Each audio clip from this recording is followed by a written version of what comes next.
16వ కీర్తన. కీర్తన గ్రంథము 16వ కీర్తనలో ఒక మాట చదువుతాను, గమనించండి. 16వ కీర్తన 11వ వచనం. జీవ మార్గమును నీవు నాకు తెలియచేసెదవు, నీ సన్నిధిని సంపూర్ణ సంతోషము కలదు, నీ కుడి చేతిలో నిత్యము సుఖములు కలవు. ప్రభు ఈ మాటలు మన కొరకు దీవించినట్టుగా చిన్న మాట ప్రార్థన చేసుకుందాం. పరిశుద్ధుడైన మా పరమ తండ్రి, ప్రేమాస్వరూపి, మీ వందనాలు, స్తుతులు, స్తోత్రాలు నాయన. మీ అపారమైన ప్రేమకై, కృపకై నుంచి మీ రుణం తీర్చుకోగలం తండ్రి. నిజముగా శిక్షకు పాత్రలు, ప్రేమకు పాత్రలు వేయించారు నాయన. క్షమించడం మాత్రమే కాదు, రక్షించడం మాత్రమే కాదు, మీ పిల్లలుగా చేసుకున్నారు, మీ స్వాస్థ్యముగా, మీ సొత్తుగా చేసుకున్నారు. పరిశుద్ధ జనమని, దేవుని పిల్లలని మాకు పేరు పెట్టారు నాయన. ఏర్పరచబడిన వంశముగా, రాజులని యాజక సమూహముగా, పరిశుద్ధ జనముగా, మీ సొత్తైన ప్రజలుగా మమ్మల్ని పేరు పెట్టి పిలిచారు, మమ్మల్ని ఏర్పాటు చేసుకున్నారు నాయన. మా తండ్రి, పరలోక విషయంలో ఆత్మ సంబంధమైన ప్రతి ఆశీర్వాదం మాకు అనుభవించారు తండ్రి. మీకు వందనాలు. మీరు మమ్మల్ని ఇంతగా ప్రేమించేవారు నాయన. మా తండ్రి, ఏమిచ్చి మీ రుణం తీసుకున్నారు తండ్రి, ఏమిచ్చినా రుణం తీర్చలేదు ఒప్పుకుంటూ ఉన్నాం, స్తుతులు అర్పిస్తూ ఉన్నాం. నిత్యము మిమ్మల్ని ప్రేమిస్తూ, మిమ్మల్ని సేవిస్తూ అయ్యా, మనం మిమ్మల్ని స్తుతించి గణపరుస్తూ మీ ఎడల కృతజ్ఞత కలిగి మేము బ్రతకటానికి నిలబడే శక్తి లేనివాడు, జ్ఞానం లేనివాడు తండ్రి. మీ కృపను బట్టి నిలిపిన దేవా నాయన, మా అందరికి మేలు కలుపుగా మీ మాటలు పంచిపెట్టుమని, బిడ్డలమైన మమ్మల్ని అందరినీ దీవించమని మీ కృపగల హస్తాలకు అప్పగించుకుంటాం. యేసు ప్రభువు వారి శ్రేష్టమైన నామమున స్తోత్రం చెల్లించి ప్రార్థిస్తున్నాం మా పరమ తండ్రి. ఆమేన్.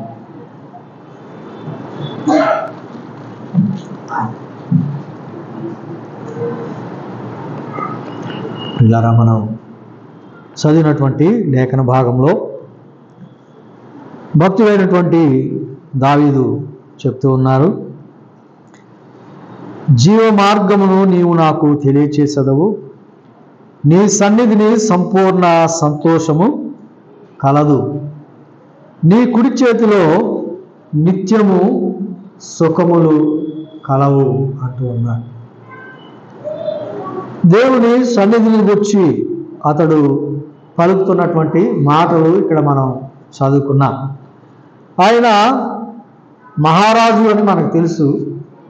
ఆ రాజుగారు ఆయన చెప్తూ ఉన్నాడు, సంతోషం ఎక్కడుంది, సుఖములు ఎక్కడున్నాయి అంటే నీ సన్నిధిలో అంటున్నా. నీ సన్నిధిలో సంపూర్ణ సంతోషము కలదు, నీ కుడి చేతిలో నిత్యము సుఖములు కలవు అంటూ ఉన్నాడు.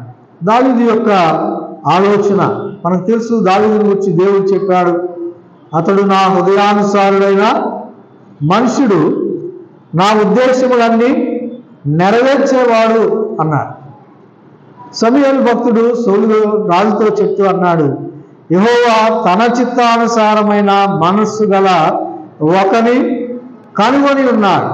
తన చిత్తానుసారమైన మనసు, దేవుని చిత్తాన్ని అనుసరించేటువంటి మనసు కలిగినటువంటి దావీదు. ఆ దావీదు యొక్క మనసు ఏమిటో కొంచెం మనం ఆలోచన చేద్దాం. ఆయన అంటూ ఉన్నాడు, సంతోషం ఎక్కడుంది అంటే నీ సన్నిధిలో ఉంది, నీ సన్నిధిలో సంపూర్ణ సంతోషం ఉంది అంటూ ఉన్నాడు. ఆయన సన్నిధిలో సంపూర్ణ సంతోషము ఉంది అని చెప్తూ ఉన్నాడు. దేవుని సన్నిధిలో సంతోషం ఉందని మనం గ్రహించామా? దేవుని సన్నిధిలో మనం ఆయన సన్నిధిలోని సంతోషాన్ని అనుభవించగలుగుతూ ఉన్నామా? ఆయన సన్నిధిలో సంతోషాన్ని అనుభవించాలి అంటే ఆయన సన్నిధిలో మనం కనబడాలి కదా, ఆయన సన్నిధిలో ఉండాలి కదా, ఆయన సన్నిధిలో చేరి రావాలి కదా. మనం ఆయన సన్నిధిలోని సంతోషాన్ని అనుభవించగలుగుతున్నామా? ఆయన సన్నిధిలో సంపూర్ణ సంతోషం ఉంది అన్నారు. 23వ కీర్తనలో మనం గమనించినట్లయితే చూడండి, కీర్తన గ్రంథంలో 23వ కీర్తనలో అన్నాడు, 23వ కీర్తన 6వ వచనంలో చెప్తున్నాడు, చిరకాలము యెహోవా మందిరములో నేను నివాసము చేసేదను. చిరకాలము యెహోవా మందిరములో నివాసము చేసేదను అంటూ ఉన్నాడు. ఆయనకున్నటువంటి ఆధిక్యతలు ఎన్నో గొప్పలుగా ఉన్నాయి. గొప్ప ధనవంతుడిగా ఉన్నాడు, భాగ్యవంతుడిగా ఉన్నాడు, మంచి మరి నగరం కలిగిన వాడుగా ఉన్నాడు, సౌకర్యవంతమైనటువంటి సంగతులు అతడు కలిగి ఉన్నాడు. కానీ ఆయన అంటూ ఉన్నాడు, చిరకాలము నేను యెహోవా మందిరములో నివాసము చేస్తాను అంటూ ఉన్నాడు. ఆయన కోరిక ఎలా ఉందో మనం గమనించవలసిన వాడుగా ఉన్నా. చిరకాలము నేను యెహోవా మందిరములో నివాసం చేస్తాను అంటూ ఉన్నాడు. ఎందుకు ఆయన అలాగ చెప్తూ ఉన్నాడు? ఎందుకు అలాగ చెప్తూ ఉన్నాడు? మనము ఆలోచన చేసినట్లయితే దేవుడు ఆ సంగతి కోరుకున్నవాడుగా ఉన్నాడు. మనం రక్షించినటువంటి దేవుడు, మన కొరకై తన కుమారుణ్ణి త్యాగం చేసినటువంటి దేవుడు. ఆయన మనల్ని తన కుమారుని యొక్క సహవాసానికి పిలిచాడు. తన కుమారుని సహవాసానికి పిలిచాడు. మొదటి కొరింథీ పత్రికలో మనం ఆ మాట మనం చదువుతాం కదా. అలాగే యోహాను భక్తుడు రాస్తూ అన్నాడు. యోహాను మొదటి పత్రికలో మొదటి అధ్యాయంలో మనం గమనించినట్లయితే ఒక మాట చదువుదాం, చూడండి. యోహాను మొదటి పత్రిక మొదటి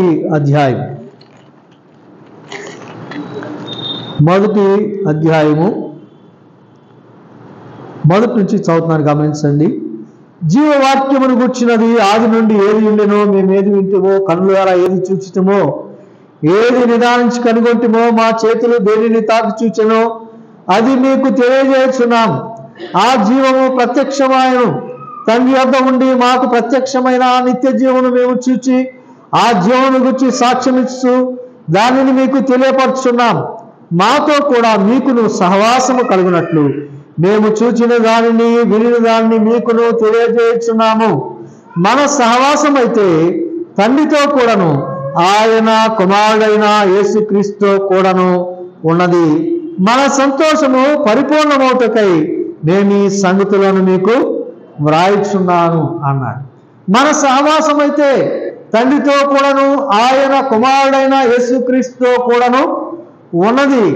మన సంతోషం పరిపూర్ణం అవ్వాలి. ఇక మీ సంతోషం పరిపూర్ణం అవ్వాలని ఈ సంగతులు మీకు తెలియచేస్తున్నాను అన్నాడు. ఆయన సహవాసం మనతో కూడా ఉంది అని మనం గమనిస్తూ ఉన్నాం. ఆయనతో సహవాసం మనం కలిగి ఉండాలి. మరొక మాట చెప్పాడు ఇక్కడే మనం గమనించినట్లయితే 7వ వచనంలో అన్నాడు, అయితే ఆయన వెలుగులోనున్న ప్రకారము మనమును వెలుగులో నడిచిన యెడల మనము అన్యోన్య సహవాసము కలవారమై ఉందుము. వెలుగులో నడిచిన యెడల మనము అన్యోన్య సహవాసము కలవారమై ఉందుము అంటూ ఉన్నాడు. అన్యోన్య సహవాసం అనేది దేవుడు మనల్ని కలిగి ఉండాలని కోరుతూ ఉన్నాడు.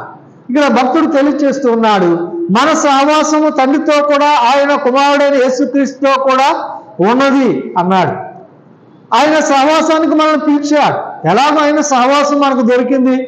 ఆయన సన్నిధికి మనం ఎలా రాగలిగాం? పాపాత్మైనటువంటి మనము ఆయన సన్నిధిలో ఎలా ప్రవేశించగలిగామంటే ప్రభువే మన కొరకై ఈ లోకానికి దిగి వచ్చి ఆయన ఒక మార్గాన్ని ఏర్పాటు చేశాడు అనేటువంటి సంగతి మనం ఎరుగుదాం. హెబ్రీయులకు రాసిన పత్రికలో మనం చూస్తాం కదా. హెబ్రీయులకు రాసిన పత్రిక 10వ అధ్యాయం 19వ వచనంలో చెప్పాడు, సహోదరులారా, యేసు మన కొరకు ప్రతిష్ఠించిన మార్గమున అనగా నూతనమైనదియు జీవము గలదియు ఆయన శరీరమును తెర ద్వారా ఏర్పరచబడినదినైన మార్గమున ఆయన రక్తం వల్ల పరిశుద్ధ స్థలమునందు ప్రవేశించుటకు మనకు ధైర్యము కలిగి ఉన్నది గనుకను, దేవుని ఇంటిపైన మనకు గొప్ప యాజకుడు ఉన్నాడు గనుకను, మా సాక్షికి కల్మషము తోచుకున్నట్లు ప్రోక్షింపబడిన హృదయములు గలవారమును నిర్మలమైన ఉదకముతో స్నానము చేసిన శరీరములు గలవారమునై విశ్వాస విషయములో సంపూర్ణ నిశ్చయత కలిగి యథార్థమైన హృదయముతో మనము దేవుని సన్నిధానమునకు చేరుదము అంటూ ఉన్నాడు. యథార్థమైన హృదయముతో దేవుని సన్నిధానానికి చేరుదాము అంటూ ఉన్నాడు. దేవుని సన్నిధికి మనం చేరటానికి మన కొరకు ప్రభు ఒక మార్గాన్ని ఇక్కడ సిద్ధపరిచాడు. యేసు మన కొరకు ప్రతిష్ఠించిన మార్గము అంటూ ఉన్నాడు. యేసు మన కొరకు ఒక మార్గాన్ని ప్రతిష్ఠించాడు. అది నూతనమైన మార్గం, అది జీవము కలిగినటువంటి మార్గం. ఆయన శరీరం అనే తెర ద్వారా ఏర్పరచబడిన మార్గం అన్నాడు. అంటే ఆయన శరీరం అనే తెర చీల్చబడి ద్వారా పరిశుద్ధమైన సన్నిధిలో ప్రవేశించేటువంటి భాగ్యం మనకు కలిగింది. ఆయన సహవాసం మనకు కలిగింది. ఆయన సన్నిధిలో ప్రవేశించేటువంటి భాగ్యం మనకు కలిగింది. మనము ఆయనతో అన్యోన్యమైన సహవాసం కలిగి ఉండాలని కోరుకుంటూ ఉన్నాడు. తన కుమారుని సహవాసానికి మనల్ని పిలిచాడు. కుమారుని సహవాసానికి మనల్ని పిలిచాడు. ఆయన సహవాసం, ఆయన సన్నిధిలో సంపూర్ణ సంతోషం ఉంది అన్నాడు. అందుకే ఆయన మందిరానికి, ఆయన సన్నిధిలో నేను గడపడానికి చిరకాలము యెహోవా మందిరంలో నేను నివాసం చేస్తాను అన్నాడు. ఆయన మందిరం అంటే ఏమిటి? ఆయన మందిరం అనగా ఆయన సంఘమే. మనకు తెలుసు, తిమోతికి రాసినటువంటి పత్రిక మనం చూస్తాం కదా. తిమోతికి రాసిన మొదటి పత్రిక చూడండి, ఒక మాట చదువు. తిమోతికి రాసిన మొదటి పత్రిక 3వ అధ్యాయం 15వ వచనంలో మనం చూస్తాం. 14 నుంచి చదువుదాం. 15వ వచనం, అయినను నేను ఆలస్యం చేసిన ఎడల దేవుని మందిరములో అనగా జీవము గల దేవుని సంఘములో జనులు ఎలాగూ ప్రవర్తింపవలనో అది మీకు తెలియవల్లని అంటున్నాడు. జీవము గల దేవుని సంఘం, దేవుని మందిరం అనగా జీవము కలిగిన దేవుని సంఘం. దేవుని సంఘములో మనం ఉండాలి. దేవుని సంఘములో మనం ఉండాలి. దేవుని మందిరంలో మనం ఉండాలి. దేవుని మందిరంలో ఎవరు ఉన్నారు మనం ఆలోచించేసినట్టు చూడండి. ప్రకటన గ్రంథంలో ఒక మాట చూద్దాం. ప్రకటన గ్రంథం 1వ అధ్యాయం. ప్రకటన గ్రంథము 1వ అధ్యాయము, దానికి ముందుగా 2వ అధ్యాయం మాట వచ్చిన చదువుదాం. 7 నక్షత్రములు ఎఫెసులో ఉన్న సంఘపు దూతకి ఇలాగ రాయమంటూ అన్నాడు. 7 నక్షత్రములు తన కుడి చేత పట్టుకుని 7 దీప స్తంభముల మధ్య సంచరించి వాడు చెప్పు సంగతులు ఏవనగా, నీ క్రియలను, నీ కష్టమును, నీ సహనమును నేను ఎరుగుదును. ఇక్కడ ప్రభు చెప్తున్నటువంటి మాటలు మనం చూస్తూ ఉన్నాం. 7 నక్షత్రములు తన కుడి చేత పట్టుకొని 7 దీప స్తంభముల మధ్య సంచరించువాడు చెప్పు సంగతులు, నీ క్రియలను, నీ కష్టమును, నీ సహనమును నేను ఎరుగుదును అంటూ ఉన్నాడు. ఇక్కడ మనం గమనించినట్లయితే ఆయన సంఘములో ఆయన దీపస్తంభముల మధ్య సంచరిస్తున్నాడు. దీపస్తంభం అంటే ఏంటి ఇక్కడే చెప్పాడు. 19వ వచనం చూడండి. 19-20 వచనాలు కలిసి ఉన్నాయి.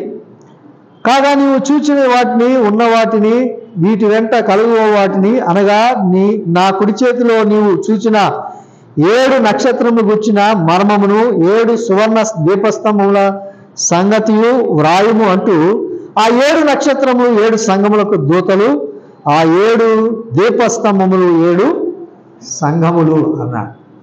అనగా దీపస్తంభము అనగా సంఘముగా మనం చూస్తూ ఉన్నాం. ప్రభు సంఘములో ఉన్నట్లుగా మనం గమనిస్తాం. ఇక్కడ చెప్తూ ఉన్నాడు, 7 నక్షత్రములు తన కుడి చేత పట్టుకొని 7 దీపస్తంభముల మధ్య సంచరించువాడు అన్నాడు. సంఘములో ప్రభువు సంచరించేవాడుగా ఉన్నాడు. సంఘములో ఆయన ఉన్నాడు. సంఘం అంటే ఏదో మనం వచ్చే సంగతే కాదు, ఏదో దేవుని ప్రజలు కూడుకునేటువంటి స్థలము కాదు, లేక దేవుడు ప్రజలు మాత్రమే కూడుకునేటువంటి ఆ సంఘమే కాదు ఇక్కడ ఉన్నది. ఇక్కడ ప్రభు ఉన్నాడనేది మనం గమనించాలి. 7 దీపస్తంభముల మధ్య సంచరించేటువంటి వాడుగా ఉన్నాడు. సంఘములో ఆయన సంచరించేవాడుగా ఉన్నాడు. దేవుని మందిరములో ఆయన సంచరించేవాడుగా ఉన్నాడు. ఆయన ఏమి జరుగుతుందో చూస్తున్నాడు. ఎవరేం చేస్తున్నారో చూస్తూ ఉన్నాడు. ఎవరేం మాట్లాడుతున్నాడో ఆయన గమనిస్తూ ఉన్నాడు. ఎవరు ఆయన్ను గణపరుస్తూ ఉన్నారో, ఎవరు ఆయన్ను కీర్తిస్తూ ఉన్నారో, ఎవరైనా ఆరాధన చేస్తూ ఉన్నారో ఆయన మరి చూస్తూ ఉన్నాడు. ఎందుకు చూస్తూ ఉన్నాడు అంటే ఆయన మన కొరకై ప్రాణం ఇచ్చినటువంటి వాడు. ఆయన మనం ఎంతగానో ప్రేమించిన వాడు. అపోస్తలుడైన పేతురు గారితో చెప్పిన మాటలు మనకు తెలుసు. సీమోను కుమారుడైన యోహాను కుమారుడైన సీమోను, నీవు నన్ను ప్రేమిస్తున్నావా? యోహాను కుమారుడైన సీమోను, నీవు నన్ను ప్రేమిస్తున్నావా? ఆయన మన కొరకే ప్రాణం ఇచ్చినటువంటి ప్రభు. ఆయన పట్ల మనకు ఎంత ప్రేమ ఉందో దాన్ని మనం ఎలాగ వ్యక్తం చేస్తూ ఉన్నామో మన జీవితం ద్వారా ఎలా వ్యక్తం చేస్తూ ఉన్నామో, మన యొక్క మాటల ద్వారా, మన యొక్క క్రియల ద్వారా, మన స్థుతి ద్వారా, ఆరాధన ద్వారా, మన కీర్తనల ద్వారా ఆయన ఎలా గణపరుస్తున్నామో ఆయన చూసేవాడుగా ఉన్నాడు. ప్రేమ కలిగిన ప్రభు సంఘములో సంచరించేవాడుగా ఉన్నాడు. సంఘానికి ఆయన ఎవరు? ఆయన శిరస్సులో ఉన్నాడు. సంఘం అనేది శరీరంగా ఉంటుండగా సంఘానికి ఆయన శిరస్సుగా ఉన్నటువంటి ఆయన గమనిస్తూ ఉన్నాడు. శిరస్సుని అనుసరించి ఈ యొక్క శరీరం ప్రవర్తిస్తూ ఉందా? ఈ శరీరంలోని అవయవాలు ఎలాగ నడుచుకుంటూ ఉన్నాయి? ఎలాగ ప్రవర్తిస్తూ ఉన్నారు? ఎలాగూ ఆ కృతజ్ఞత కలిగి ఉన్నారు? ప్రాణం ఇచ్చినటువంటి ప్రభువు పట్ల, మరి తన కుమారుని దానం చేసిన ఆ తండ్రి అయిన దేవుని పట్ల మనం ఎలాంటి భావం కలిగి ఉన్నాం? ఎలాంటి కృతజ్ఞత కలిగి ఉన్నాం? ఆయన సన్నిధిని ఎలాగ ప్రేమిస్తూ ఉన్నాం? ఆయన సన్నిధికి వచ్చుట్లో ఎలాగున్నాం? ఆయన గమనించేవాడుగా ఉన్నాడు. ఆయన మందిరం అనగా జీవము కలిగిన దేవుని సంఘం. ఆ మందిరంలో మనం ఉండాలని మనకి కోరిక ఉందా? ఆ మహారాజు అంటూ ఉన్నాడు, నీ సన్నిధిలోనే సంపూర్ణ సంతోషం ఉందయ్యా అంటూ ఉన్నాడు. ఆయన సన్నిధిలో మన సంతోషం ఉందా? ఆయన సన్నిధిలో మన సంతోషాన్ని అనుభవిస్తున్నామా, లేక లోకంలో సంతోషిస్తున్నామా? మనము పరీక్ష చేసుకోవాలి. ఆయన మనల్ని ప్రేమించిన వాడు, మన కొరకై ప్రాణమర్పించిన వాడు, ఆయన కోరుకుంటూ ఉన్నాడు. ఆది కాలం మనం చూస్తాం. ఆది సంఘంలో మనం గమనించినట్లయితే అపోస్తలుల కార్యాల్లో 2వ అధ్యాయంలో మనం గమనించినట్లయితే ఒక మాట చదువుదాం చూడండి. అపోస్తలుల కార్యములు 2వ అధ్యాయం 2వ అధ్యాయం ఆఖరి వచనాలు చదువు. 47వ వచనం, ఆనందముతోనూ నిష్కపటమైన హృదయముతోనూ ఆహారం పుచ్చుకొంచుండిరి, మరియు ప్రభువు రక్షణ పొందుచున్న వారిని అనుదినము వారితో చేర్చుచుండెను. ప్రభువు రక్షణ పొందుచున్న వారిని అనుదినము వారితో చేర్చుచుండెను. అయితే వారు ఏం చేస్తూ ఉన్నారు అని మనం గమనించినట్లయితే చూడండి, 42వ వచనం మనం చూస్తూ ఉన్నాం. వీరు అపోస్తలుల బోధ యందును, సహవాసమందును, రొట్టె విరుచుట యందును, ప్రార్థన చేయుట యందును ఎడతెగక ఉండిరి. రక్షణ పొందుతున్నవారు ఏం చేస్తూ ఉన్నారంటే, వారు అపోస్తలుల బోధ యందు, సహవాసమందు, రొట్టె విరుచుట యందు, ప్రార్థన చేయుట యందు ఎడతెగక ఉన్నారు అంటూ ఉన్నాడు. ఎడతెగక ఉన్నారు. దేవుని సన్నిధిని వారు కలిగి ఉన్నారు. అలాగుండగా అనేకులు రక్షణ భాగ్యం పొందుతూ ఉన్నారు. అనేకులు ప్రభువు వారి పక్షంగా, ఆ ప్రభు పక్షంగా చేరుస్తూ ఉన్నాడు. సంఘంలో అనేకుల్ని చేరుస్తూ ఉన్నట్లుగా మనం గమనిస్తూ ఉన్నాం. మనము ఎలాగున్నాం? ఆయన బోధ పట్ల మనం ఎలాగున్నాం? ఆయన బోధ వినేటువంటి మనసు మనకుందా? ఆశ మనకుందా? ఆయన సన్నిధిలో ప్రార్థించాలనేటువంటి మనసు మనకుందా? ఆయన సహవాసం, ఆయన బిడ్డల సహవాసం మనం కోరుకుంటున్నామా? ఆ రొట్టె విరుచుట్లో అనగా ఆయనను ఆరాధించట్లో మనకున్నటువంటి ఆసక్తి ఏమిటి? ఎంతగా మనము దానికి ఇష్టపడుతూ ఉన్నాం? ఆయన స్తుతించి గణపరచడానికి మనం ఏ సమయానికి వస్తున్నాం? ఏ సమయానికి వస్తున్నాం? ఆయన నియామక కూడికలు ఏర్పాటు చేసి ఉంటుండగా ఎన్ని కూడికలు మనము పాలు పొందుతూ ఉన్నాం? సమయం అనుకూలత లేకపోతే, ఉద్యోగ రీత్యాను, ఆరోగ్య రీత్యాను, లేక ఏదో విధమైనటువంటి అననుకూలత ఉంటే అది ప్రభు గమనిస్తాడు, దాన్ని క్షమిస్తాడు. దాని గురించి మరి మనము ప్రార్థన చేసినట్లయితే అనుకూలపరుస్తాడు. కానీ సమయం ఉన్నా, అనుకూలత ఉన్నా, అవకాశం ఉన్నా ఆయన సన్నిధికి మనం వెళ్ళేటటువంటి మనసు లేకపోతే, ఆయన మాటలు వినాలనేటువంటి మనసు లేకపోతే ఆ ప్రభు ఎంతగా బాధపడతాడో అనేది మనం ఒకసారి ఆలోచించేయాలి. నేను ప్రేమించి ప్రాణమర్పించినటువంటి బిడ్డలు, విలువబెట్టి కొన్నటువంటి వారు నా సన్నిధిని అపేక్షించడం లేదు, నా సహవాసాన్ని కోరుకోవటం లేదు, నా మాటలు వినటానికి ఇష్టపడటం లేదు, నాతో మాట్లాడటానికి ఇష్టపడలేదు అంటే కదా మనం ప్రేమించేటువంటి వారు, మన ప్రియమైనటువంటి వారు మనతో మాట్లాడకపోతే, మనతో గడపడానికి ఇష్టపడకపోతే, మనమంటే ఎడమొహంగా పెడమొహంగా ఉంటే ఎలా ఉంటుంది ఒకసారి ఆలోచించి. మనం వారి పట్ల చేసింది చాలా తక్కువ అయి ఉండొచ్చు. అయినా మన ప్రభు అయితే మన కొరకై చేసిన త్యాగాన్ని ఒక్కసారి ఆలోచన చేస్తే ఆయన ఎంత గొప్ప త్యాగం చేశాడు. ఆయన ఎంతో ఉన్నతమైన లోకములో ఆ మహామహుడు దేవుని కుడిపార్శ్వమున ఉన్నవాడు, పరిశుద్ధుడు పరిశుద్ధుడు పరిశుద్ధుడు అని నిత్యము గాన ప్రతిగానాలు పొందేటువంటి ఆయన ఆ భాగ్యాన్ని మన కొరకై విడిచిపెట్టాడే, మన కొరకై దిగి వచ్చాడే, మన కొరకై దాసుడయ్యాడే, రిక్తుడయ్యాడు, తనకున్న సమస్తాన్ని కోల్పోయి మనకిచ్చాడు, మనతో సహవాసం చేయటానికి ఇష్టపడ్డాడు. పాపుల మధ్య ఆయన సంచరించాడు, పాపులను చేర్చుకున్నాడు, వారి ఇంట్లో ప్రవేశించాడు, వారితో బస చేశాడు, వారితో భోజనం చేశాడు, వారితో ముచ్చటించాడు, వారితో కలిసి గడపడానికి ఆయన ఇష్టపడ్డాడు. మనతో సహవాసం చేయటానికి ఆయనకి ఎంత ఇష్టమో మనం గమనించవలసిన వారు ఉన్నాం. ఆది కాండంలోనే మనం చూస్తాం, మనుషుని కలగజేసినప్పుడే ఆయన చల్లపోటను ఆయన ఆదాము అవ్వలతో మాట్లాడటానికి సహవాసం చేయటానికి ఇష్టపడి దిగి వచ్చాడనేటువంటి మాటలు మనం చూస్తున్నాం. ఆయన బిడలుగా మనతో ఆయన గడపాలని, మనతో ఆయన ముచ్చటించాలి, మనతో సహవాసం చేయాలని ఆయన ఆ ఉన్నతుడైన దేవుడు ఆ గొప్ప ఆ స్థితిని విడిచిపెట్టి మన కొరకై దిగి వచ్చాడు. మనం ఆయనతో సహవాసం చేయాలని కోరుకుంటున్నాడు. ఆయనతో అన్యోన్య సహవాసం మనం చేయాలి. అది ఆయనకి ఇష్టమైన సంగతి.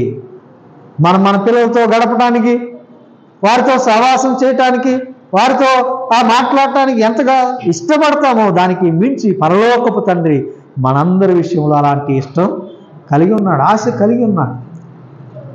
అయితే మనం ఆయన సన్నిధిని ఎంతగా ప్రేమిస్తూ ఉన్నాం, లేక నిర్లక్ష్యం చేస్తున్నామా? ఒకసారి మనం ఆలోచన చేయవలసిన వారిగా ఉన్నాం. ఆయన సన్నిధిలో సంపూర్ణ సంతోషం ఉంది.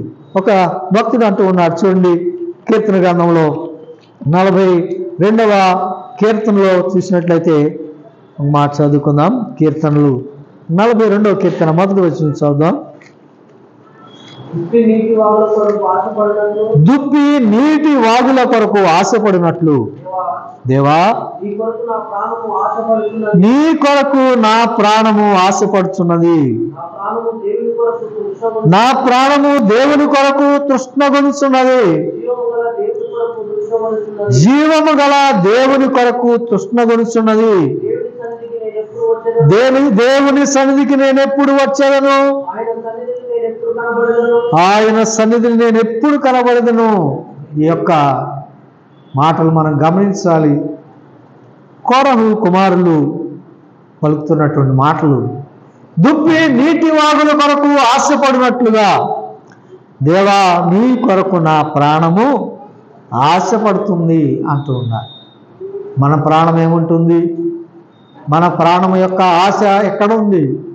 దేని గురించి మనం ఆశపడుతూ ఉన్నాం? మనం పరీక్ష చేసుకోవాల్సిన వారుగా ఉన్నాం. అంత మాత్రమే కాకుండా నా ప్రాణము దేవుని కొరకు తృష్ణగొనుచున్నది. జీవము గల దేవుని కొరకు తృష్ణగొనుచున్నది అంటూ ఉన్నాడు. జీవము కలిగినటువంటి దేవుడు ఆయన కొరకు తృష్ణగొనుచున్నది అన్నాడు. మనం ఆయన ఎంత ప్రేమ కలిగిన వాడో ఆనాటికి వారికి అర్థం కాలేదు. వారికి ఇంకా ఆ ప్రేమ సరిగా తెలియబడలేదు. ప్రభు ఇంకా ఈ లోకానికి రాలేదు.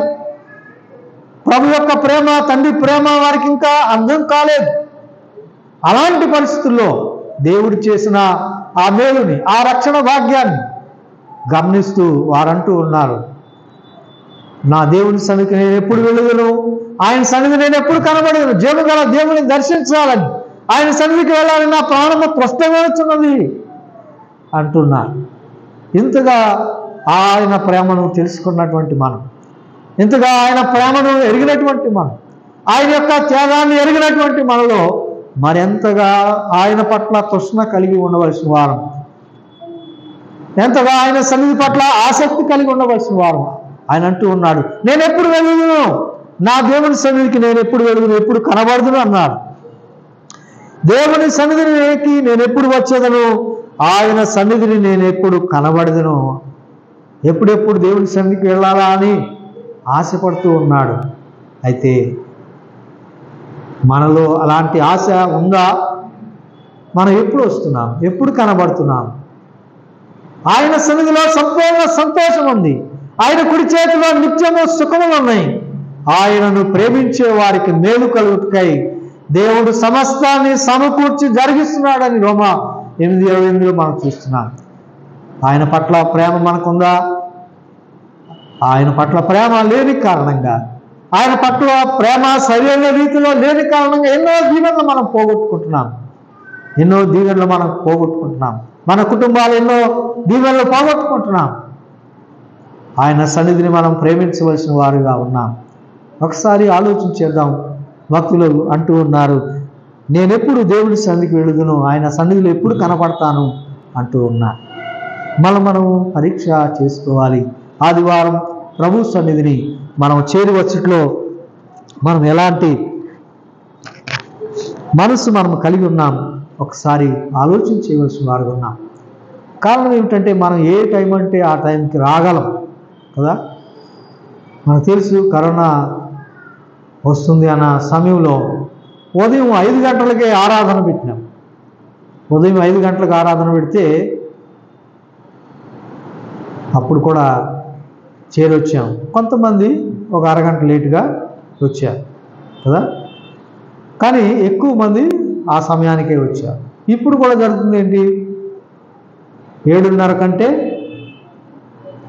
8కి వస్తాం, 10 గంటల కంటే 10:30కి వస్తాం, 11 గంటల కంటే 11:30కి వస్తాం. అంటే దాంట్లో మనకేం కనబడుతుంది, మనం ఏ సమయమైనా రాగలం, కానీ దాన్ని నిర్లక్ష్యం చేసి ఎంతో కొంత ఆలస్యం, ఏముందులే పర్వాలేదులే అనుకుంటామా? మనం పరీక్ష చేసుకోవాలి. ముందుగానే మనం సిద్ధపడాలి. కుటుంబం అంతా దేవుడి సన్నిధిలో కనబడాలి. దావీదు భక్తుడు అన్నాడు, ఆయన చెప్పినటువంటి మాటలు మనకు తెలుసు. అయ్యా, నీ దాసుడైన నా కుటుంబము నిత్యము నీ సన్నిధిలో ఉన్నట్లుగా దాన్ని ఆశీర్వదించు అన్నాడు. చూడండి, సమూయేలు 2వ గ్రంథం 7:29 చదువుదాం. సమూయేలు 2వ గ్రంథము 7వ అధ్యాయం 29వ వచనం చదువుకుందాం. దయచేసి నీ దాసుడనైన నా కుటుంబము నిత్యము నీ సన్నిధిని ఉండునట్లుగా దానిని ఆశీర్వదించుము. యెహోవా నా ప్రభువా, నీవు సెలవిచ్చి ఉన్నావు, నీ ఆశీర్వాదం నుండి నా కుటుంబము నిత్యము ఆశీర్వదింపబడును గాక. ఈ మాటలు జాగ్రత్తగా గమనించుదాం. దీంట్లో అంటూ ఉన్నాడు, దయచేసి నీ దాసుడునైన నా కుటుంబము నిత్యము నీ సన్నిధిని ఉండినట్లుగా దానిని ఆశీర్వదించు అన్నాడు. నిత్యము నీ సన్నిధిని ఉన్నట్లుగా నా కుటుంబాన్ని ఆశీర్వదించు అన్నాడు. ఆ మాట చెప్తూ మరొక మాట అంటూ ఉన్నాడు, యెహోవా నా ప్రభువా, నీవు సెలవిచ్చి ఉన్నావు, నీ ఆశీర్వాదము నుండి నా కుటుంబము నిత్యము ఆశీర్వదింపబడును గాక. నీ ఆశీర్వాదము నుండి నా కుటుంబము నిత్యము ఆశీర్వదించబడును గాక. అంటే ఆయన ఆశీర్వాదం పొందాలి అంటే ఏం కావాలో ఎరిగిన వాడుగా ఉన్నాడు.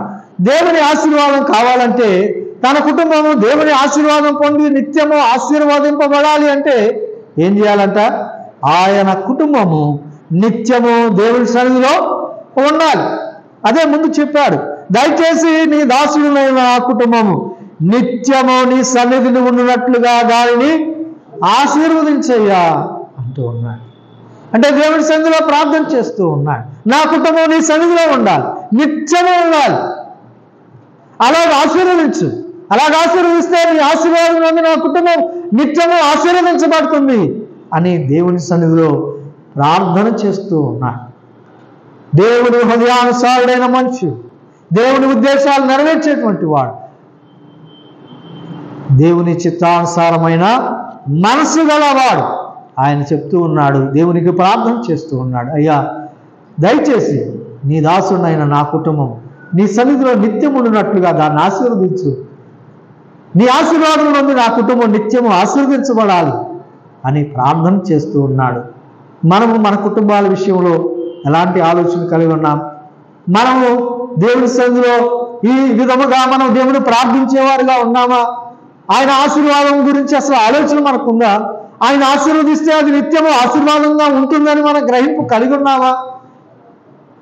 దావీదు మహారాజు ఆయన ప్రార్థన చేస్తున్నా, అయ్యా నీ దాసుని ఆయన నా కుటుంబం దయచేసి నీ సన్నిధి ఉండేటట్లుగా దాన్ని ఆశీర్వదించు అంటూ ఉన్నాడు. మనం కోరుకుందాం, ఆయన ఆశీర్వాదాన్ని కోరుకుందాం. దేవుని సన్నిధిని పోగొట్టుకునేటువంటి రీతిలో మనం ఉండదు. సమయానికి దేవుని సన్నిధికి వచ్చి ఎంతో గొప్ప భాగ్యం. సంఘంలో ప్రభు ఉన్నాడు. ఎప్పటి నుంచి ఉంటాడు ఆయన? ఎప్పటి నుంచి ఉంటాడు? 7:30కి ఆరాధన అంటే ప్రభు ఆలస్యంగా వస్తాడా? ఆలస్యంగా ఉంటాడా? ఆయన మన మధ్య ఉంటాడు. సంఘముల మధ్య ఆయన సంచరిస్తున్నటువంటి వాడు. ముందుగానే మనం దేవుని సన్నిధిలో కనబడితే, నేను ప్రేమించి ప్రాణమర్పించినటువంటి బిడ్డ, రక్షించుకున్నటువంటి బిడ్డ నా సన్నిధికి త్వరపడి వచ్చాడు, నా సన్నిధిలో గడపడానికి వచ్చాడు, నన్ను జ్ఞాపకం చేసుకోవడానికి వచ్చాడు, ఎంతో సంతోషంతో చేరి వచ్చాడు అని ఆయన ఎంతగా సంతోషిస్తాడు. మనం ఏదో తేలిగ్గా తీసుకొని ఆలస్యంగా నిర్లక్ష్యంగా వస్తే ఆయనకి ఏమని చెప్తాం? ఆయనతో ఏమని మాట్లాడతాం? ఏమని ఆయన గణపరుస్తాం?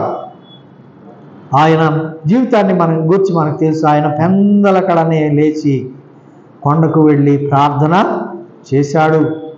ఆయన పగలంతా మానవాళి కొరకై ప్రయాసపడ్డాడు. ఎన్నో బోధలు చేశాడు, ఎన్నో అద్భుతాలు చేశాడు, ఎంతోమందిని స్వస్థపరిచాడు, ఎంతో ప్రయాస ఆకలి దప్పులతో ఆయన గడిపాడు.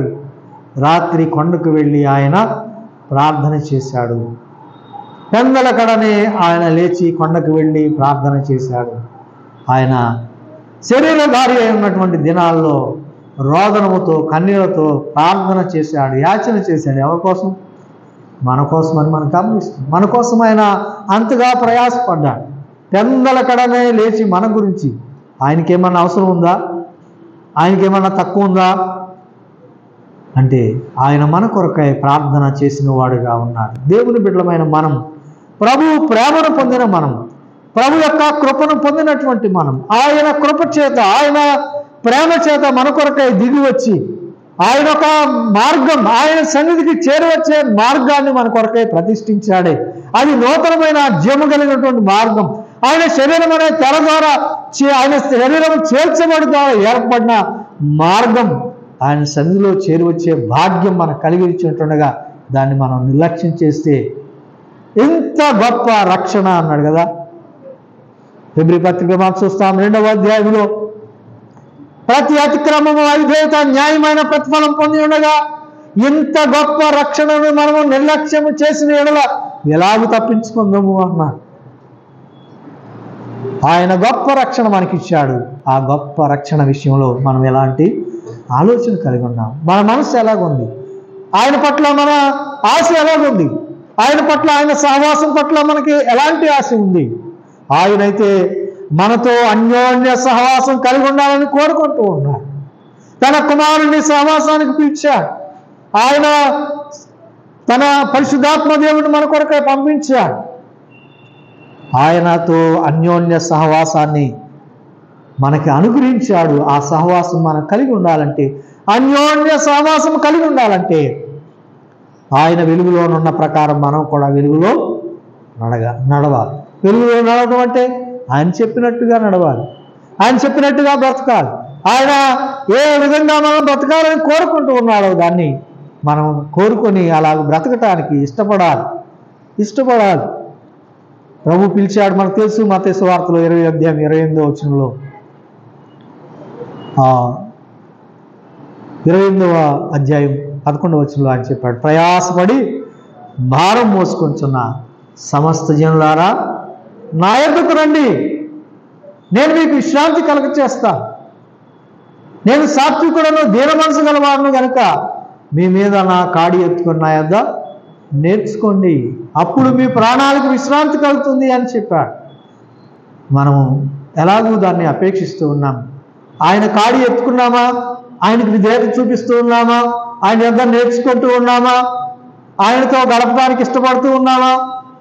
ఆయన మనతో నడవటానికి ఆయన ఇష్టపడేవాడుగా ఉన్నాడు. అది మరి నిర్గమాకాండంలో మనం చూస్తాం కదా, 3వ అధ్యాయంలో చెప్పాడు, దేవుడు దిగి వచ్చాడు. నిశ్చయముగా నా ప్రజల కష్టాన్ని నేను చూశాను, పనుల్లో వారిని శ్రమ పెట్టి వారిని బట్టి వారు పడుతున్నటువంటి ప్రయాసం నేను చూశాను, వారిని విడిపించడానికి, పాలు తేనెలు ప్రవహించు దేశానికి నడిపించడానికి నేను దిగి వచ్చాను అన్నాడు. ఆయన విడిపించిన ఆయన నడిపించేవాడుగా ఉన్నాడు. నడిపించే ఆయన దూరంగా లేడు, ఎక్కడున్నాడు? వారితోనే ఉన్నాడు. మనం విడిపించిన మన ప్రభు మనతో ఉన్నాడు. ఇదిగో నేను సదాకాలం మీతో కూడా ఉన్నాను అన్నాడు. ఆయన మనతో ఉన్నాడు.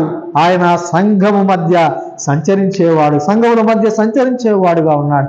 సంఘానికి శిరస్సుగా ఆయన ఉన్నాడు. ఆయన మనల్ని గమనిస్తూ ఉన్నాడు. ఆయన్ని బట్టి మనం ఎంతగా కృతజ్ఞత కలిగి ఉండాలి.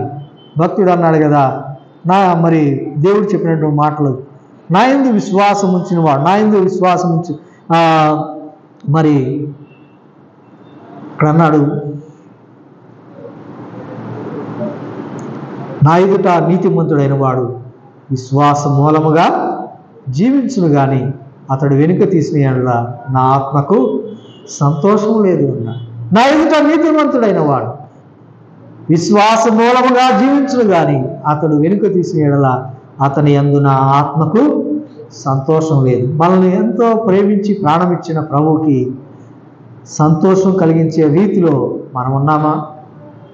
లేక ఆయన బాధపరిచే విధంగా మనం ఉన్నామా? ఆయనైతే మన సంతోషాన్ని కోరిన వాడుగా ఉన్నాడు. నీ సంతోషము పరిపూర్ణమవుటకై నేను ఈ సంగతులు రాయిచున్నాను అని చెప్పి మరి యోహాను భక్తుడు అంటూ ఉన్నాడు. ప్రభు చెప్పిన మాటలు కూడా మనకు తెలుసు. యోహాను సువార్తలో మనం చదువుతాం, నా యందు మీరు మీ యందు నా మాటలు నిలిచి ఉన్న యెడల మీకు ఏది ఇష్టమో అడగండి అన్నాడు. మీ సంతోషము పరిపూర్ణమగినట్లుగా మీరు అడగండి అన్నాడు. మనము సంతోషము గలవారుగా ఉండాలని ఆయన కోరుతూ ఉన్నాడు. మన సంతోషాన్ని కోరి ఆయన ఆ పరలోకాన్ని విడిచిపెట్టి మన కొరకై దిగి వచ్చిన ప్రభు ఆయన కోరుతూ ఉన్నాడు మనతో సహవాసం చేయాలని. ఆయన సహవాసం మనం కోరుకుంటున్నామా అనేది మనము పరీక్ష చేసుకోవాల్సిన వారుగా ఉన్నాం. ఆయన సన్నిధిలో సంపూర్ణ సంతోషము కలదు అని మనం గమనిస్తూ ఉన్నాం. చూడండి, 92వ కీర్తనలో 12-13 వచనాలు చదువుకుందాం. కీర్తన 92వ కీర్తన 12-13 వచనాలు చదువుదాం. నీతిమంతులు ఖర్జూర వృక్షం వలె మోవేయుదురు,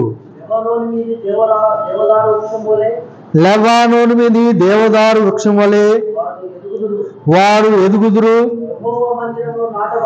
యెహోవా మందిరములో నాటబడిన వారై మన దేవుని ఆవరణములలో వారు వర్ధిల్లుదురు. చూడండి, ఇక్కడ నీతిమంతుల గురించి చెప్తూ, నీతిమంతులు ఖర్జూర వృక్షం వలె మోవేయుదురు, లెబానోను మీద దేవదారు వృక్షం వలె వారు ఎదుగుదురు. యెహోవా మందిరములో నాటబడిన వారై వారు మన దేవుని ఆవరణములలో వర్ధిల్లుదురు అంటూ ఉన్నారు. దేవుని మందిరములో నాటబడిన వారై అంటూ ఉన్నారు. ఎదిగేవారుగా ఉంటారు, మొగ వేసేవారుగా ఉంటారు, వర్ధిల్లేవారుగా ఉంటారు. ఎవరు? నీతిమంతులు. నీతిమంతులు అనగా ఎవరు నీతిమంతులు? మనకు తెలుసు, నీతిమంతుడు ఒక్కడు లేడు కదా. నీతిమంతుడు లేడు, ఒక్కడైన లేడు. దేవుని వెతకువాడు ఎవడు లేడు. అందరూ త్రోవ తప్పి ఏకంగా పనికిమాలిన వారైరి అని చూస్తాం. నీతిమంతుడు ఒక్కడు కూడా లేడు, అందరూ త్రోవ తప్పి ఏకంగా పనికిమాలిన వారైరి అన్నాడు. మరి ఈ నీతిమంతుడు ఎక్కడి నుంచి వచ్చాడు? నీతిమంతుడు ఎక్కడి నుంచి వచ్చాడు అంటే మనం చూస్తూ ఉన్నాం. రోమపత్రికలో 3వ అధ్యాయం 23వ వచనంలో చెప్పాడు, ఏ భేదము లేదు, అందరూ పాపము చేసి దేవుడు అనిపించు మహిమను పొందలేకపోతున్నారు. కాబట్టి నమ్మువారు ఆయన కృపచేతనే క్రీస్తు యేసునందు విమోచనము ద్వారా ఉచితముగా నీతిమంతులని తీర్చబడుతున్నారు. కాబట్టి నమ్మువారు ఆయన కృపచేతనే క్రీస్తు యేసునందు విమోచనము ద్వారా ఉచితముగా నీతిమంతులను తీర్చబడుతున్నారు. ఉదయకాలం దేవుడి మాటలు వింటున్నది వారిలో ఇంకా నీతిమంతులుగా తీర్చబడినటువంటి వారు, పాపంలోనే ఉన్నటువంటి వారు అలాగే ఉన్నట్లయితే నిత్య నరకాగ్నికి వెళ్ళిపోతారు. పాపాత్మైన మనల్ని ప్రేమించి రక్షించడానికి యేసు ప్రభు మన కొరకై దిగి వచ్చాడు. విమోచన క్రయధనముగా తన ప్రాణాన్ని దారపోశాడు.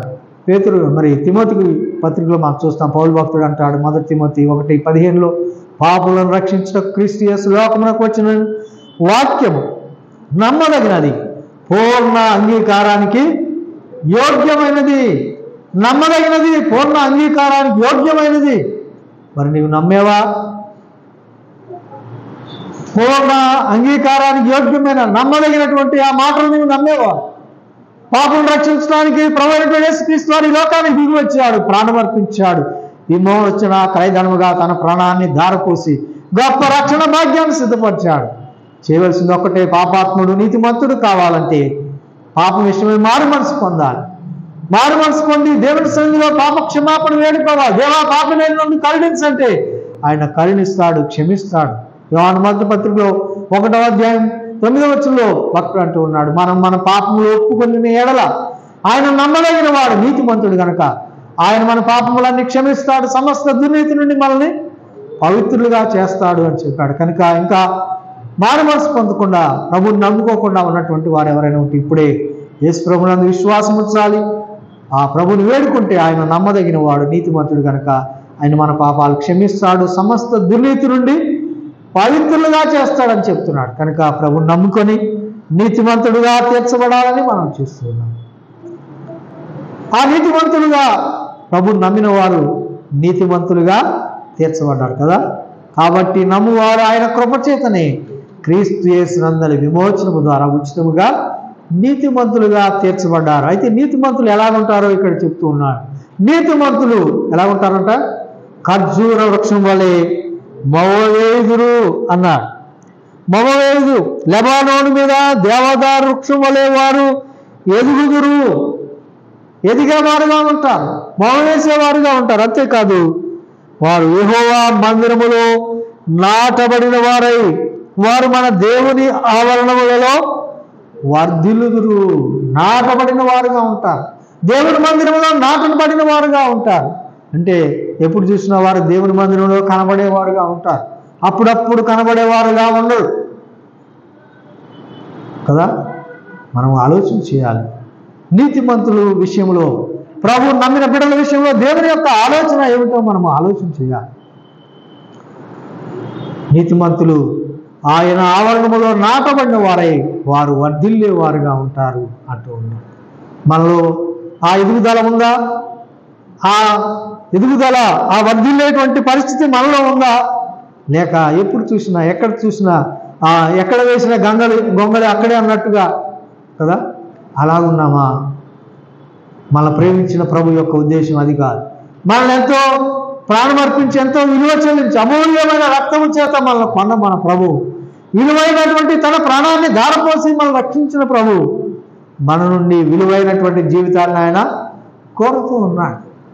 విలువైనటువంటి జీవితాన్ని ఆయన కోరుతూ ఉన్నాడు. ఆయన సన్నిధిలో, ఆయన సహవాసంలో మనం ఉంటూ వర్ధిల్లాలి, ఎదగాలి, ఫలించాలి. ప్రభు యొక్క ఉద్దేశం అదే ఏంటనగా మనం పరీక్ష చేసుకోవాలి. దేవుని సన్నిధికే మనం రాలేకపోతే మనం ఎలాగూ వర్ధిల్లగలం? దేవుని సన్నిధిని మనం ప్రేమించకపోతే ఆయన ప్రేమను ఎలాగూ మనం గ్రహింపగలం? ఆయనను కీర్తించడానికి ఇష్టం లేకపోతే ఆయన ఆరాధించడానికి ఉదయకాలమే చేరి వచ్చిన మనకి, మన కుటుంబాలకి ఎంతో ధన్యత.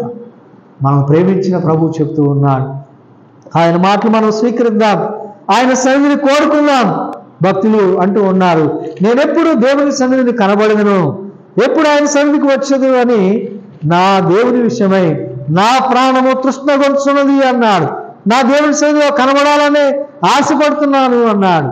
కనుక దేవుని బిడ్డలుగా మనము ఆయన సన్నిధిని కోరుకోవాలి. చూడండి, హెబ్రీయులకు రాసిన పత్రికలో ఒక మాట చదువుకున్నాం. హెబ్రీయులకు రాసిన పత్రిక 10వ అధ్యాయంలో చెప్పాడు, యేసు మన కొరకు ప్రతిష్ఠించిన మార్గమున నూతనమైన జీవం కలిగినటువంటి మార్గములో ఆయన సన్నిధికి మనం చేరి వద్దాము. అలాగూ ఆయన రక్తం వల్ల పరిశుద్ధ స్థలమందు ప్రవేశించడానికి మనకు ధైర్యము కలిగి ఉంది అని చెప్పాడు. 22వ వచనం నుంచి, మనస్సాక్షికి కల్మషము తోచకుండునట్లు ప్రోక్షింపబడిన హృదయములు గలవారము, నిర్మలమైన ఉదకముతో స్నానము చేసిన శరీరము గలవారము నుండి విశ్వాస విషయములో సంపూర్ణ నిశ్చయత కలిగి యథార్థమైన హృదయముతో మనము దేవుని సన్నిధానమునకు చేరుదము అన్నాడు. 23వ వచనం చూడండి. వాగ్దానం చేసిన వాడు నమ్మదగిన వాడు గనక మన నిరీక్షణ విషయమై మనం ఒప్పుకున్నది నిశ్చలముగా పట్టుకొందుము అంటూ అక్కడ ఒక మాట అంటున్నాడు. కొందరు మానుకొంచున్నట్టుగా సమాజముగా కూడుట మానక ఒకరినొకడు హెచ్చరించుచు ఆ దినము సమీపించటం మీరు చూచిన కొలది మరి ఎక్కువగా అలాగు చేయుచు ప్రేమ చూపుటకును సత్కార్యము చేయుటకును ఒకరినొకడు పురుకొల్పవలని ఆలోచింతము అంటూ ఉన్నాడు. మనము ఆలోచించేద్దాం అంటూ ఉన్నాడు. ఆయన మనకు నిర్భయమైన ప్రవేశం, ఆయన రక్తం వల్ల మనకు కలిగింది, ఆయన శరీరం అనే తెర చేర్చడం వాటి ద్వారా దొరికింది. కాబట్టి కొందరు మానుకుంటున్నారు సమాజంగా కూడటం, మనం అలా చేయొద్దు అంటూ ఉన్నాడు. కొందరు మానుకుంటున్నట్టుగా మనం మానుకోవద్దు. మనము ఆయన సన్నిధికి చేరువద్దాం అంటూ ఉన్నాడు. అలాగే మానక ఆ దినము సమీపించుట మీరు చూచిన కొలది మరి ఎక్కువగా అలాగ చేయాలి. ఎలాగ చేయాలి? మనము మన నిరీక్షణ విషయమే మనం ఒప్పుకున్నది నిశ్చలముగా పట్టుకొందము అంటూ ఉన్నాడు. మనం ప్రభువుని నమ్ముకున్నప్పుడు ఎలాంటి మనసు కలిగి ఉన్నాము, ఏ ఉద్దేశంతో ప్రభువుని నమ్ముకున్నాము, ఎంతగా దేవుని సన్నిధిని అపేక్షించాము, ఎలాగో దేవుని సన్నిధిలో గడపాలని కోరుకున్నాము, ఆయన మాటలు వినాలని కోరుకున్నాము, ఆయన సహవాసాన్ని కోరుకున్నాము, అది నిశ్చలంగా పట్టుకుందాం. మానుకోవద్దు అలాగ చేయటం, అలాగ వెనుకబడిపోవద్దు, అలాగ చేయటం వల్ల నష్టపోవద్దు అంటూ ఉన్నాడు. దావీదు భక్తుడు అంటూ ఉన్నాడు, నేనైతే చిరకాలము యెహోవా మందిరంలో నివాసం చేస్తాను అన్నాడు. ఆయన మందిరంలో నేను నివాసం చేస్తాను అంటూ ఉన్నాడు. ఆయన సన్నిధిలో సంపూర్ణ సంతోషం ఉంది. ఆయన కుడి చేతిలో నిత్యము సుఖములు ఉన్నాయి. ఆయన కుడి చేతిలో ఉన్నాయి. ఆయన సన్నిధికి వచ్చే వారికి ఆయన ఇచ్చేవాడుగా ఉన్నారు.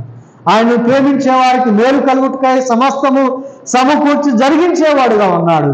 ఆయన వాగ్దానం చేశాడు. వాగ్దానం చేసిన వాడు నమ్మదగిన వాడు కనుక మనం ఒప్పుకున్న దాన్ని నిశ్చలంగా పట్టుకుందాం అంటూ ఉన్నాడు. కనుక ఈ మాటలు మనల్ని హెచ్చరిక చేస్తుండగా దేవుని సన్నిధిలో ఉన్నటువంటి మనం పరీక్ష చేసుకుందాం. మనము ఆయన సన్నిధిని కోరుకుందాం. ప్రేమ కలిగిన దేవుడు, ప్రాణమిచ్చిన దేవుడు మనతో అన్యోన్య సహవాసం చేయాలని ఇష్టపడుతూ ఉన్నాడు. మనం కూడా కోరుకుందాం, ప్రభుతో గడుపుదాం, ప్రభు సన్నిధిని ప్రేమిద్దాం, సకాలంలో చేరువద్దాం. కొంచెం కష్టమైన ఉదయకాలమే మన కుటుంబం అంతా దేవుని సన్నిధిలో కనబట్ట ఎంత గొప్ప భాగ్యం. మనము వారకొడికలన్నింటిలో పాలు పొందుట మన కుటుంబాలకి ఎంత భాగ్యం. పిల్లలు చక్కగా దేవుని సన్నిధిలో ఎదిగితే ఎంత దీవెన. తరువాత కాలంలో మరి దేవుని సన్నిధికి వెళ్ళని కారణంగా వారు ఎంతో మార్గం తప్పిపోయేటువంటి ప్రమాదం ఉంది. మనం దేవుని సన్నిధి కోల్పోయి నష్టపోయే ప్రమాదం ఉంది. తరువాత బాధపడితే ప్రయోజనం ఏమి మనకు ఉండదు. కనుక మనం పరీక్ష చేసుకుని మనం ఇష్టపడదాం. దేవుని సన్నిధిని మానక దేవుని సన్నిధికి చేరువద్దాం. దేవుడు ఈ మాటలు మనందరి కొరకు దీవించును గాక. ప్రార్థన చేసుకుందాం. ప్రార్థన